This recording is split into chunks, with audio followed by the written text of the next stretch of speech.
Tal martes. Tenemos un programa particular, tenemos dos invitados hoy especialmente de algunos temas. Está el ex ministro de Economía, Jesús Rodríguez. Buenas noches, gracias por estar aquí, Jesús. Lo invité porque han premiado un trabajo, un ensayo sociológico que hizo que se llama La Huella Democrática. Me parecía que era interesante conversar, pero bueno, es un economista de fuste, vamos a ver esto de la intervención del dólar. Además es un radical de la cuna, preguntarle... Hay varios radicalismos, el de Cornejo, el de Valdés, el de Puyaro. Veremos cómo está viendo el radicalismo. Invitamos a Félix Lonigro, obviamente por dos situaciones. Primero, porque es candidato en la provincia de Buenos Aires. Gracias por estar aquí. No sé si está del todo contento, pero es candidato, se ha metido en el barro de la política y es un constitucionalista también de mucho prestigio para hablar de la censura previa, de los presuntos espionajes y audios ilegales. Enseguidita vamos a hablar con todo ello, pero quiero hacer una advertencia también, porque después, en un rato, pero lo quiero avisar con tiempo, hoy le quiero advertir que vamos a mostrar unas imágenes terribles. No hay sangre, ni se ven cuerpos dinamitados, pero son situaciones de una crueldad inhumana. Por eso, aviso con tiempo, como corresponde, digo, para aquellos que puedan ser afectados en su sensibilidad y para que no permitan que los niños se asomen a este abismo del salvajismo terrorista de Hamas. Insisto, dentro del horario de protección al menor, con esta advertencia, y vamos a hacer 3 advertencias antes, a la hora de mi columna, voy a mostrar un material que ha sido recientemente liberado por el Estado de Israel, que no se conoce y que realmente contiene imágenes sensibles. Pero eso va a ser dentro de un rato. Ahora yo le pediría a Silvina y a Hugo, que han seguido muy de cerca todos estos temas de actualidad, que nos ponernos, Silvina, por lo menos en tema de cuáles son los aspectos más salientes y más polémicos de todo esto. Sí, a ver, si querés hacemos un breve repaso. Mira, el origen de toda esta discusión que estamos teniendo actualmente es la filtración de unos audios presuntamente ilegales, donde se escucha la voz, aparentemente, todo hay que decirlo así, de Españolo, exfuncionario de la Agencia de Discapacidad, donde se habla de supuestos pagos de coimas a determinados proveedores. Sí. A partir de esto se origina una denuncia penal que tiene el juez Casanelo y que está investigando el fiscal Picardi. Pero después el gobierno, a raíz de una filtración de unos audios que corresponderían a Karina Milei, que ellos no los desmienten, presuntamente habrían sido grabados o en la Casa Rosada o en diputados, hace una nueva denuncia, en este caso el gobierno denuncia penalmente el espionaje ilegal y recae ante el juez Ercolini y el fiscal Carlos Stornelli. Fiscal que hoy impulsa esta acción, hace un requerimiento y dice: yo voy a avanzar, quiero descubrir determinadas cosas, pero voy a preservar la fuente periodística y el domicilio del medio que lo difundió y de los periodistas que lo difundieron. Y luego tenemos una decisión que también es cuestionada porque Karina Milei, en forma paralela, ella en forma individualmente, hace una acción civil y comercial, una medida cautelar para pedir que no se difundan más audios que la tienen como protagonista. A partir de esto, un juez, el juez competente en esa causa, dicta una medida cautelar donde dice: nadie puede difundir audios ni en ningún medio televisivo, redes, etcétera, sobre Karina Milei. Bueno, acá está el centro de discusión, ¿no? Si estamos frente a censura previa, si estamos frente a un hecho de espionaje ilegal, hasta dónde puede avanzar la justicia sobre el periodismo y qué es lo que sucede en el marco de esta situación bastante convulsionada a 3-4 días de las elecciones. Creo que sos muy generosa de decir juez competente. Yo no diría tan competente, pero después lo vamos a hablar. Hugo. No, y más allá de las causas judiciales, que son lo más importante en este caso, porque uno puede en la Argentina también discutir, digamos, cómo actúa la justicia muchas veces en momentos políticos. Uno debe confiar, estamos en la obligación de confiar en los jueces que intervienen en cada caso, más allá de lo que ha hecho Marianello, ¿no?, con el tema de la censura previa, que tal vez sea lo más discutible, pero hoy se planteaba, incluso lo hizo alguien de Poder Ciudadano, y una abogada constitucionalista también, que la actuación del fiscal Picardi y a instancia del juez Casanelo, extrayendo los teléfonos de los Kovaliker, también pudiera configurar algo que no está todavía permitido, que podría ser una violación inicial a algo que son privativo de las personas, sin estar imputados, sacarle sus teléfonos. Quiero decir cuál es el escenario en el que aún la causa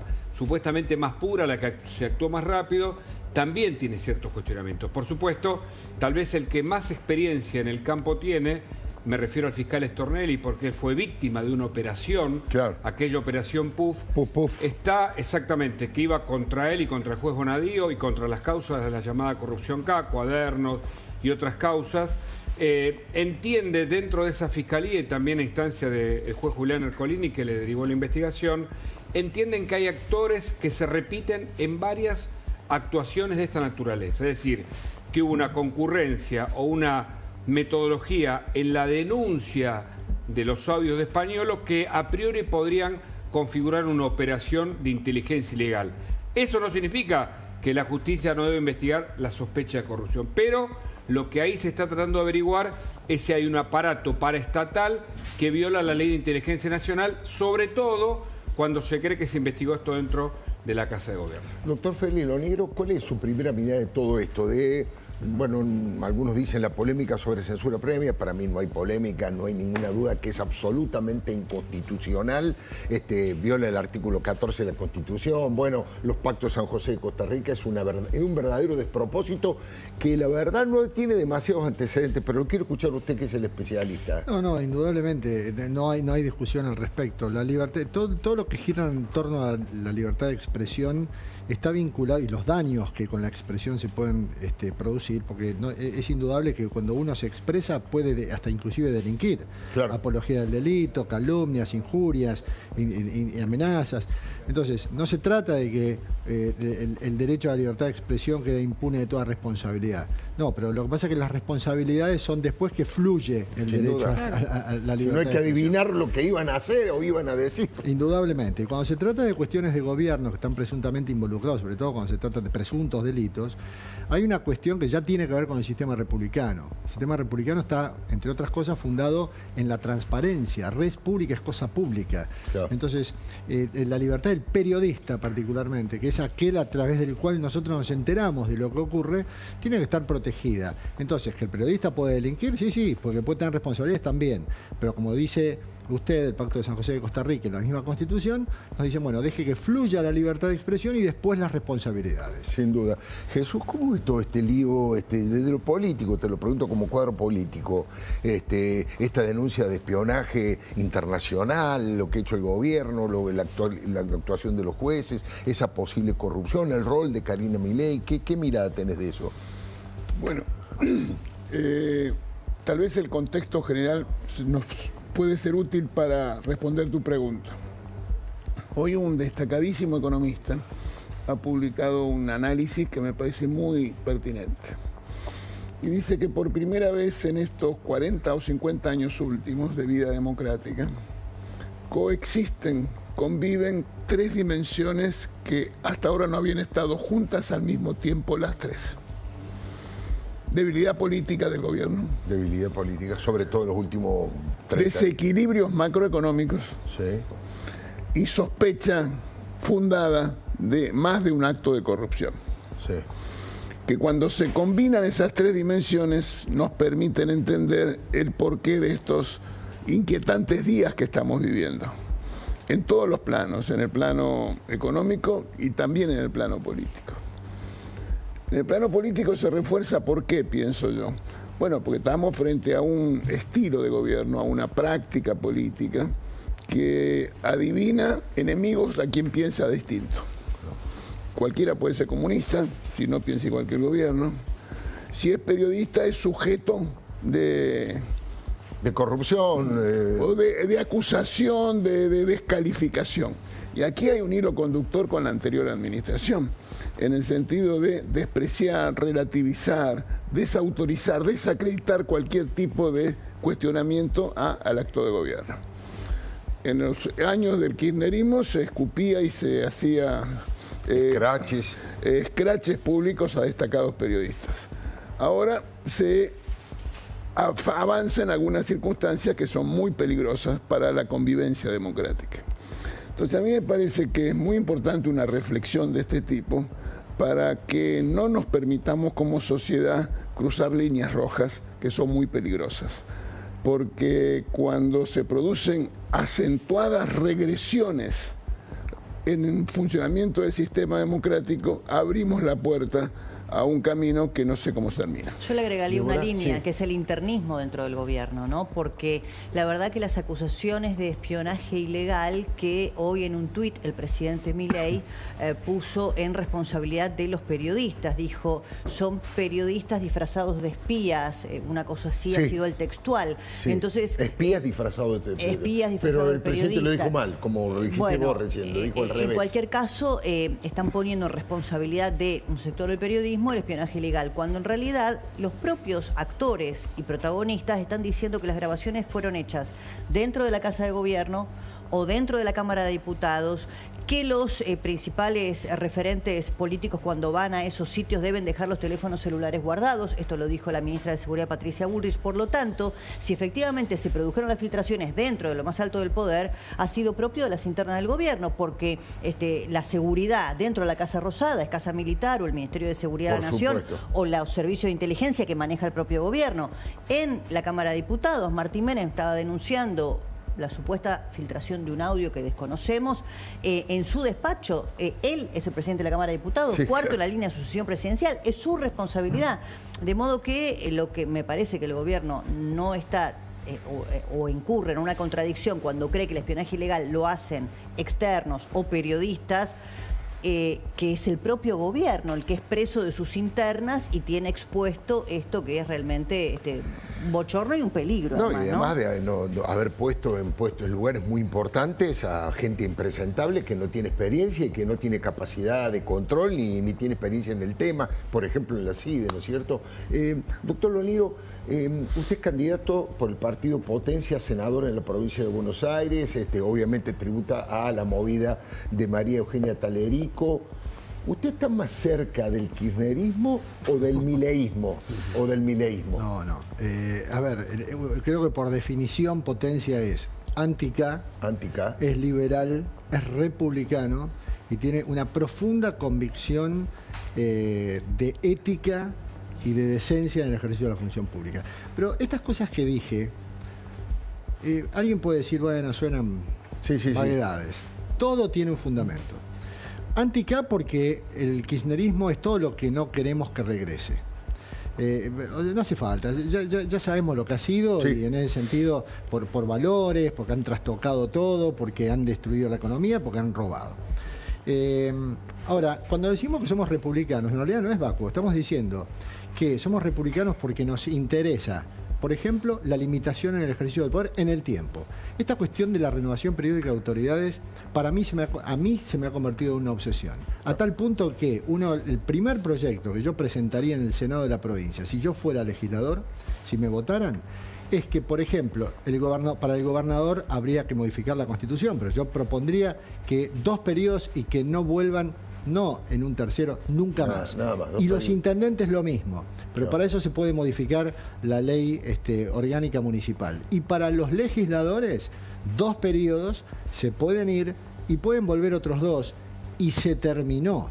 No vuelven nunca más, porque la continuidad ilimitada en el ejercicio del poder genera corrupción y mata. Lo vemos en el conurbano, los casos de Illy, los casos de personajes que gobiernan hace 30 años que tienen a sus pueblos sumidos en la pobreza, sin obras de infraestructura. Entonces hay que terminar con eso, porque es la única forma de que no se violente, que no se envicie la voluntad popular. Una voluntad, y termino con esto, una voluntad popular después de un gobernante de 30 años que sigue votando al mismo gobernante, está enviciada.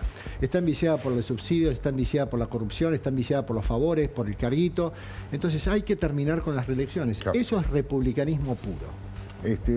Jesús, recién yo decía que había varios radicalismos, ¿no? Varios gobernadores, Puyaro en Santa Fe, Valdés en el Chaco, Sadir en Jujuy, Correjo en Mendoza.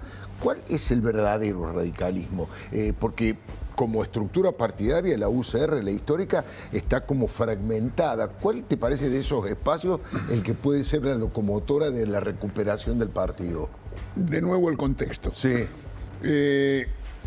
El sistema político tiene que tener calidades y condiciones propicias para su eficacia. Y el problema que estamos teniendo nosotros hoy en Argentina es fragmentación del sistema político, hiperpresidencialismo y debilidad muy acentuada de los partidos políticos, en todos, también en el radicalismo. Entonces, mirado esa perspectiva, nosotros tenemos 5 gobiernos a cargo de gobernadores radicales, 5 provincias a cargo de gobernadores radicales. En otras 2 provincias hay 2 vicegobernadores radicales y alrededor de 500 intendentes en Argentina. Pero esas opiniones de radicales no necesariamente terminan siendo una opinión del radicalismo. Claro, claro. Y eso es un problema severo, por muchas razones, entre otras porque la sociedad argentina y la democracia necesita de partidos políticos sólidos y vigorosos. Cosa que carecemos absolutamente. Entonces la reconstrucción del sistema político argentino va a necesitar de un fortalecimiento de la Unión Cívica Radical. Y yo estoy seguro que cuando elijamos las nuevas autoridades a fin de año, otras autoridades distintas a las que hoy gobiernan el radicalismo, vamos a estar en condiciones de iniciar esa reconstrucción que la democracia argentina necesita. Jesús, pero no hay una crisis de los partidos políticos en casi todos los países porque es un fenómeno más del siglo pasado que está relacionado con la crisis de representatividad. ¿Usted cómo ve eso? Bueno, yo creo que es inimaginable la democracia sin partidos políticos. Así como es imposible de pensar en la existencia de partidos políticos sin democracia. No hay en sociedades complejas, conflictivas, de masas, con muchas demandas y con muchos requerimientos, forma de mediar entre esa sociedad y el Estado sin los partidos políticos. Pensar que puede haber una democracia sin partidos políticos constituye, primero, un error y segundo, un gran peligro. Eso no quiere decir que hace falta reformular los partidos políticos. Es imprescindible hacerlo, hay que ayornarlos, hay que mejorarlos, pero pensando, míralo así, si no hay democracia sin partidos, hace falta fortalecer los partidos, pero más aún, está demostrado, hay evidencia que aquellos países en que le ha ido mejor en materia económica y social son aquellos que tienen democracias que funcionan bien. El caso de Uruguay, el caso de Chile, el caso de Costa Rica. No es casual eso, hay una asociación positiva, una relación directa entre fortaleza de las instituciones y resultados económicos y sociales. Por eso, no de una perspectiva partidaria del interés de mi condición de radical, sino de la necesidad de contribuir a solucionar los problemas en la Argentina, que necesitamos un sistema político eficaz y que necesitamos partidos políticos aptos. Les recuerdo que en instantes vamos a emitir en una columna editorial imágenes que son sumamente sensibles, vinculadas al salvajismo del terrorismo de Hamás. Por supuesto que corresponde advertir, estamos dentro del horario de protección al menor, pero digo, por las dudas, es la segunda advertencia que hago y voy a hacer una más. En un rato las vamos a mostrar, han sido liberadas recientemente y me parece que corresponde mostrar algunas cosas para ir desmontando mentiras, fake news y negacionismos de todo tipo de gente que apoya al terrorismo de Hamás y a todo tipo de terrorismo. Doctor, ¿qué propuesta importante está haciendo usted ahora en la campaña, en su recorrida? Algunos proyectos de ley que he comentado y que he difundido ya, por ejemplo, es boleta única, por ejemplo, es ficha limpia en la provincia, por ejemplo, es separar la elección de los intendentes de los concejales, es autonomía de los municipios, teniendo en cuenta... O sea, todo mejorar la institucionalidad. Mejorar la institucionalidad y en el caso de algo que le pueda servir a la gente, tiene que ver en la parte, por ejemplo, impositiva, con beneficios, bueno, indirectamente a la gente, beneficios a las pymes. Hay que trabajar, hay que poner el foco del gobernante a la pyme. La pyme es el 70% del trabajo, de generador del trabajo, y es la gran generadora del Producto Bruto Interno en la Argentina. Hay RIGI para las grandes empresas, no hay RIGI, el nombre no sería RIGI, para las pymes. Eliminar el impuesto complementario del ARBA, por ejemplo, que es patético y hay que reformular impuestos de sellos. Y por otra parte, ver la posibilidad de que la provincia de Buenos Aires se retire de la coparticipación federal. Este es un tema más complejo, amerita un poco más de explicación, pero estas son algunas de las propuestas. Reiterancia, por ejemplo. Muchísimas gracias. Enseguida vamos a seguir conversando. Le anticipo que después de esta publicidad, después de este PNT, voy a hacer esa columna y ya por última vez advierto a aquellos que tienen una sensibilidad muy particular y si pueden correr a los chicos delante del televisor, porque las imágenes son realmente crueles. No hay sangre, no hay cuerpos dinamitados, pero las imágenes son de una crueldad inhumana que creo yo, editorialmente, que deben ser mostradas y lo vamos a hacer en un ratito. Y estoy hablando de lo que ocurrió, una de las cosas que ocurrió en una sola casa el 7 de octubre, producto de la invasión territorial del grupo de Hamas y sus crímenes de guerra. Si necesitas efectivo, tengo la solución. Acércate a Cabildo 2114, donde vas a poder vender oro, alhajas, brillantes, relojes importantes a precio internacional. Como dice Chiche, donde respetan el valor de tus afectos. Acórdate, Cabildo 2114.